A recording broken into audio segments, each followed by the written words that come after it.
بسم الله الرحمن الرحيم اللهم قربني فيه إلى مرضاتك وجنبني فيه من سخطك ونقماتك ووفقني فيه لقراءة آياتك برحمتك يا أرحم الراحمين.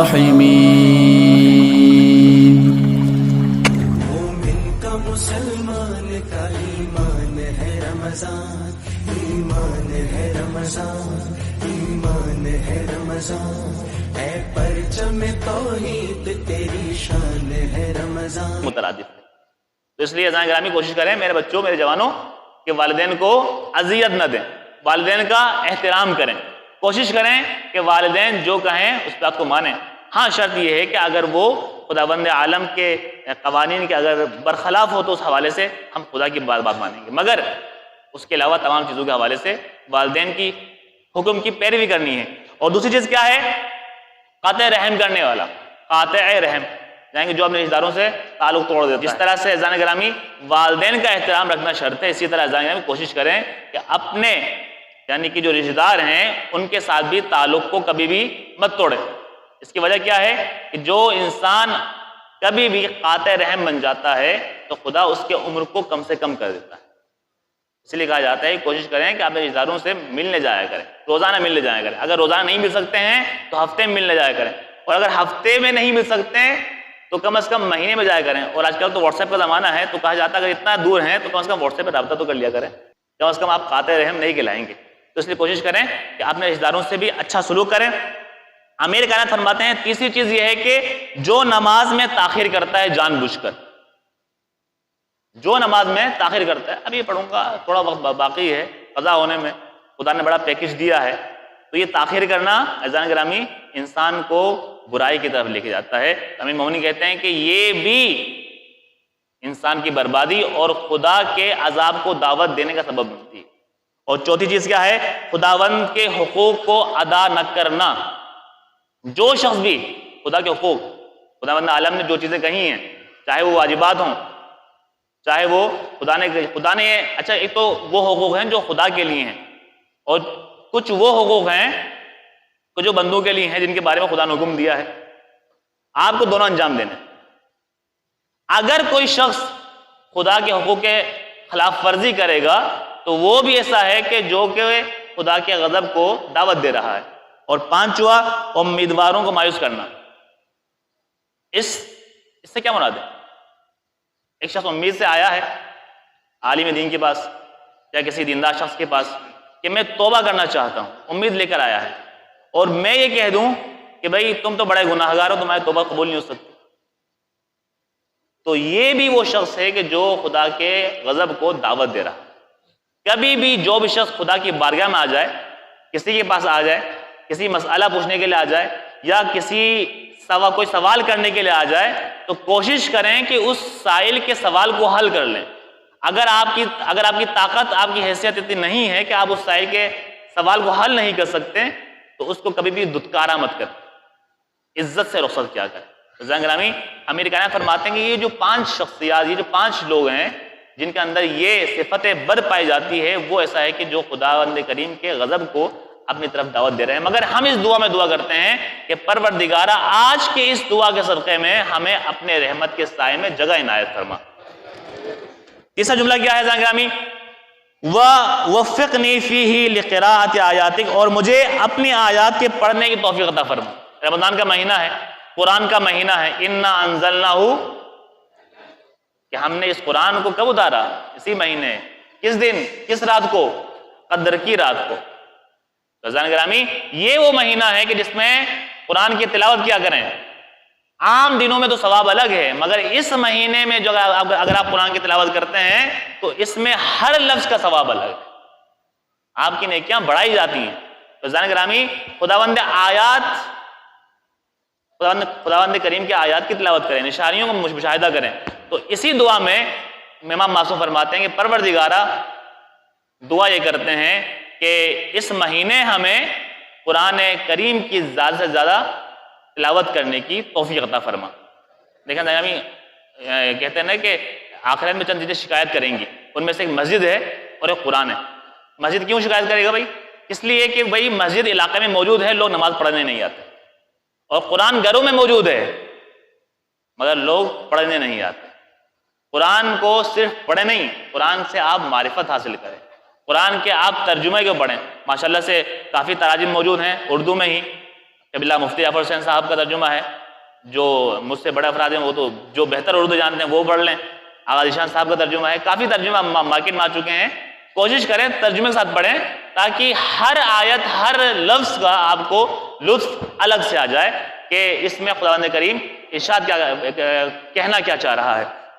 آخری آیت یہ ہے کہ آخری جملہ یہ ہے کہ برحمتک یا ارحم الراحمین، کہ پروردگارا اپنی رحمت کے ذریعے اے سب سے بڑے رحم کرنے والے، ان تمام دعاؤں کو، ان تمام جملوں کو جو ہم نے آپ کی بارگاہ میں دعا کی ہیں پروردگارا، ان کو قبول فرما۔ کس صفت کے ذریعے سے؟ کہ تو رحم کرنے والا ہے۔ فقہ مسائل کے حوالے سے کل ہم نے تھوڑی سی گفتگو کی تھی، اور چاند کے ثابت ہونے کے طریقوں میں دو چیزیں بتا دی تھی آپ لوگوں کو، اور دو چیزیں انشاءاللہ آج کر کے ہم وہ کر دیں گے۔ ایک تو یہ ہے کہ انسان خود چاند دیکھے، اور دوسرا یہ تھا کہ ایک ایسا گروہ جس کے کہنے پر یقین حاصل ہو جائے، اگر وہ گروہ کے کہنے پر آپ کو یقین حاصل ہو جائے تو پھر بھی صحیح ہے، اگر یقین حاصل نہ ہو تو پھر آپ اس لحاظ سے مہینے کی پہلی تاریخ ثابت نہیں ہوتی۔ تیسری شرط ہمارے پاس یہ تھی کہ دو عادل مرد گواہی دیں۔ اس کے لیے شرط یہ ہے کہ دو عادل مرد ہی گواہی دیں، ایسا نہ ہو کہ اس کے برخلاف بھی لوگ گواہی دیں۔ مثال طور پر ایک علاقہ ہے، وہاں پر 100 لوگ رہتے ہیں، دو عادلوں نے گواہی دے دی کہ بھئی ہم نے چاند دیکھ لیا ہے۔ اب دو ایسے عادل ہیں، وہ بھی انہیں ٹکر کے ہیں، وہ کہیں گے ہم نے چاند نہیں دیکھ لی، تو پھر یہاں پر معاملہ اشکال کا آ جائے گا۔ اور باقی بھائی تو اس کے لیے یہ شرط ہے کہ ہاں جو دو عادل گواہی دے رہے ہیں کہ بھئی ہم نے چاند نہیں دیکھی، تو وہ بھی اس شرط کے ہوں کہ وہ بھی دیکھ سکتے ہوں، وہ بھی عاقل ہوں، وہ بھی بالغ ہوں، تو پھر یہ چیز ہے کہ بھئی اس وقت بھی ہم ان دو عادلوں کی بات نہیں مانیں گے۔ مگر یہ ہے کہ ہاں زیادہ عادل ہمیں گواہی دیں۔ مثال طور پر آج کل جو سلسلہ چل رہا ہے کہ الگ الگ علاقوں سے لوگ گواہی دے رہے ہوتے ہیں کہ بھئی ہم نے یہاں پر چاند دیکھ لیا، ہم نے یہاں پر بھی چاند دیکھ لیا، ہم نے یہاں پر بھی دیکھ لیا۔ اگر آپ کو ان کی باتوں پر اطمینان ہے تو اس وقت آپ کے لیے کم از کم یہ چاند ثابت ہو سکتا ہے۔ اور آخری طریقہ یہ ہے کہ اگر ثابت نہ ہو تو سمپل 30 دن مکمل کر لیجئے اور خود بخود مہینے کی پہلی تاریخ آپ کے سامنے ثابت ہو جائے گی۔ آپ کچھ فرما رہے تھے؟ اچھا، یہ لازم نہیں ہے کہ اسی مہینے پڑھی جائے، قرآن زندگی بھر پڑھنی چاہیے۔ اس مہینے میں ختم نہ ہو تو آگے بھی پڑھ سکتے ہیں۔ دیکھیں قرآن یہ تو ہے نا کہ اچھا دیکھیں یہ سوال روایتوں میں ہمیں ملتا ہے کہ امام صادق علیہ السلام درود پڑھیں گے محمد والا۔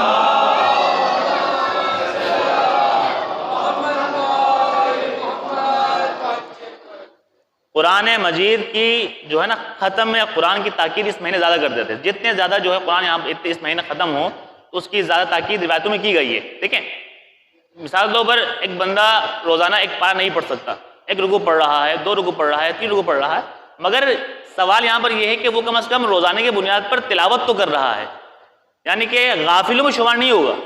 جو شخص قرآن کی تلاوت روزانہ نہیں کرتا وہ غافل میں شمار ہوتا ہے۔ اس لیے کہا جاتا ہے روایتوں میں کہ کم از کم روزانہ چند آیتوں کی تلاوت کر کے سویا کرو۔ اس لیے گرامی کوشش کریں کہ آپ روزانہ پڑھ لیں۔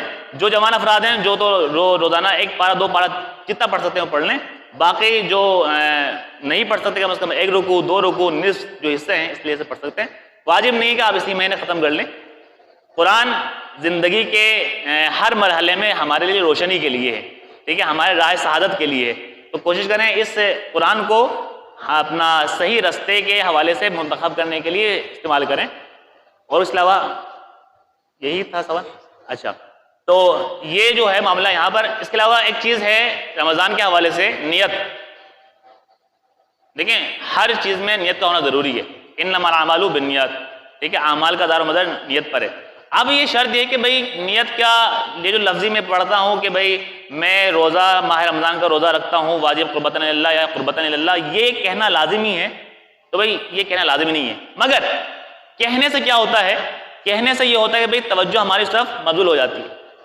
کچھ علماء کہتے ہیں کہ کہہ لیں کیا مسئلہ ہے. ٹھیک ہے, ارادہ ہونا چاہیے, آپ کا پختہ ارادہ ہونا چاہیے. بھائی رمضان آ گئے, ٹھیک ہے بھائی, آپ نے نیت کر لی تو یہ آپ کا ارادہ ہو گیا. ٹھیک ہے, اب یہاں پر ایک اور اہم چیز یہاں پر یہ ہے کہ جو کہ آج میں اس حوالے سے ڈسکس کرنا چاہ رہا تھا کہ اگر ایک بچہ رمضان سے پہلے, جیسا کہ کل آج کی سحری ہے اور کل جو ہے بچہ بالغ ہو جائے گا, اذان صبح سے پہلے پہلے, اذان صبح سے پہلے پہلے بچہ بالغ ہو جائے گا, تو اس کے لیے آج سے روزہ, آج سحری کروا دیں, کل سے روزہ اس کا شروع ہو جائے گا. تو اس لیے کوشش کریں کہ اپنے بچوں کا جو ہے نا ڈیٹ آف برتھ جو ہے انگریزی میں لکھنے کے بجائے اسلامی لحاظ سے لکھنے کی کوشش کریں. صرف تاریخ نہیں, وقت پیدائش بھی نوٹ کریں. اس کی وجہ کیا ہوگی؟ اس کی وجہ یہ ہوگی کہ آپ کو, اچھا کچھ ماں باپ یہ بڑا اچھا اہم فریضہ انجام دیتے ہیں کہ 1 سال پہلے سے ہی بچے میں یہ عادت ڈلوا دیتے ہیں یا 2 سال پہلے کہ بھئی اب آپ روزہ رکھ لیں. اس سے ایک تو پریکٹس ہو جاتی ہے, ٹھیک ہے, اور ساتھ ہی ساتھ جو ہے بچہ اس حوالے سے کر لیتا ہے. مگر جو نہیں کرتے ہیں ان چیزوں کو, ان کو کوشش یہ کرنی چاہیے کہ ایک تو یہ ہے کہ نا ہم لوگ برتھ ڈے مناتے ہیں, تو یہ کوشش کریں کہ بھئی آپ اسلامک مہینے کے لحاظ سے منائیں. اگر بچہ شعبان میں پیدا ہوا ہے تو 8 شعبان کی نیت سے کر لیں, مباح ہے. اگر آپ اس کے اندر نیت کر لیں قربتاً اللہ, تو آپ اس میں ثواب کے بھی حوالے سے شریک ہو جائیں گے. ٹھیک ہے جی, تو یہ کوشش کریں کہ آپ اس میں مہینے کے لحاظ سے اسلامک مہینے کو بھی نوٹ کریں اور ساتھ ہی ساتھ بچے کے پیدائش کے وقت کو بھی نوٹ کریں کہ آیا وہ صبح کے اذان سے پہلے پیدا ہوا تھا یا بعد میں پیدا ہوا تھا. یہ تو والدین کی ذمہ داری ہے. ٹھیک ہے جی. اور دوسری چیز یہ تھی کہ نیت کے حوالے سے نیت کریں. اگر آپ رات کو سونے سے پہلے نیت کر لیں تو بھی صحیح ہے, سحری کرتے وقت بھی نیت کر لیں وہ بھی صحیح ہے, رمضان آ گئے نیت کر لیا وہ بھی صحیح ہے آپ کے لیے. ٹھیک ہے, قربتاً اللہ کی نیت سے پڑھ لیں, کر لیں, یہ آپ کے لیے تمام چیزیں مکمل ہو جاتی ہیں. اور اس حوالے سے اگر کوئی سوال ہے تو میں خیال وقت ہو گیا بھائی, ٹھیک ہے نا. چلیں آپ بس دعا کرتے ہیں آخر میں کہ پروردگار ہماری اس خلیص کی بات کو اپنی بارگاہ میں قبول فرما. پروردگارہ جو بیمار ہیں ان کو شفاء کاملہ و عاجلہ عنایت فرما. پروردگار جو مومنین حاجات رکھتے ہیں ان کے تمام جائز حوائج کو اپنی بارگاہ میں قبول فرما. پروردگار دعا کرتے ہیں کہ امام زمانہ عجل اللہ تعالیٰ فرج شریف کا جسد ظہور فرما اور ہم ان کا انصاف میں شامل فرما. مومن کا مسلمان کا ایمان ہے رمضان, ایمان ہے رمضان, ایمان ہے رمضان, اے پرچم توحید تیری شان ہے رمضان.